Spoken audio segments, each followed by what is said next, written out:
ने कहा बिना कलश के प्राण प्रतिष्ठा कैसे होगी?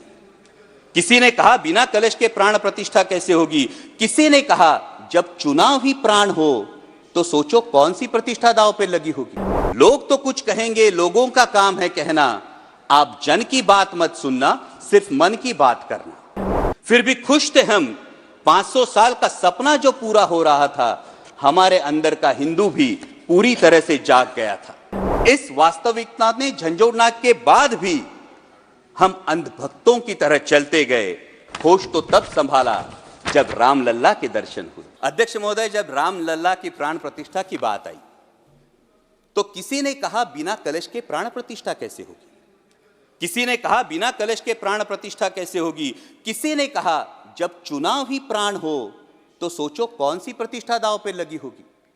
लोग तो कुछ कहेंगे, लोगों का काम है कहना, आप जन की बात मत सुनना, सिर्फ मन की बात करना। फिर भी खुश थे हम, 500 साल का सपना जो पूरा हो रहा था, हमारे अंदर का हिंदू भी पूरी तरह से जाग गया था। तो चल पड़े अयोध्या की ओर, रामलल्ला की दर्शन की आस लगाए।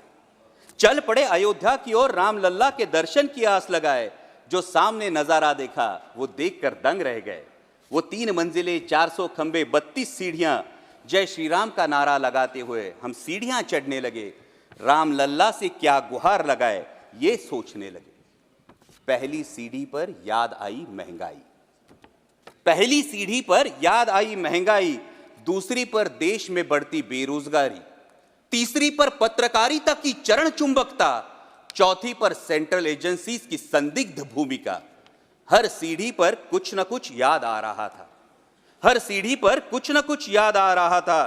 कहीं 15 लाख का जुमला, कहीं किसानों का आक्रोश था, कहीं महिला कुश्तीगिरों की वेदना थी, कहीं सालाना 2 करोड़ रोजगारों का वादा था, कहीं बढ़ती सांप्रदायिकता थी, तो कहीं चुनिंदा पूंजीपतियों पर मेहरबान हमारी सरकार का चेहरा था। इस वास्तविकता ने झंझोड़ने के बाद भी हम अंधभक्तों की तरह चलते गए। होश तो तब संभाला जब रामलल्ला के दर्शन हुए। हमें नतमस्तक देख रामलल्ला मुस्कुराते हुए बोले, हमें नतमस्तक देख रामलल्ला मुस्कुराते हुए बोले, मैं कल भी था, आज भी हूं, कल भी रहूंगा। जितना इस मंदिर में हूं उतना ही तुम्हारे मन में रहूंगा। लेकिन याद रखना हमेशा मैंने त्रेता युग में रामराज जलाया था, तुम कलियुग में जीते हो जहां संविधान ने गणराज जलाया है। धर्म समाज का किनारा जरूर है, लेकिन देश एक बहती धारा है। किनारे को धारा के बीच में लाया तो प्रवाह अड़ जाता है, प्रगति के पथ से हट जाता है। इसलिए धर्म का ठेकेदार नहीं, पहरेदार बनना चाहिए। तुम रहो न रहो, वो रहे न रहे, ये देश रहना चाहिए, देश का संविधान रहना चाहिए, देश का लोकतंत्र रहना चाहिए, ये देश रहना चाहिए। जय हिंद, धन्यवाद। खबरों की दुनिया से लेकर संघर्षों की कहानी तक, क्षेत्रीय खबर और संस्कृति के संग बुंदेली माटी से बना एक अंग।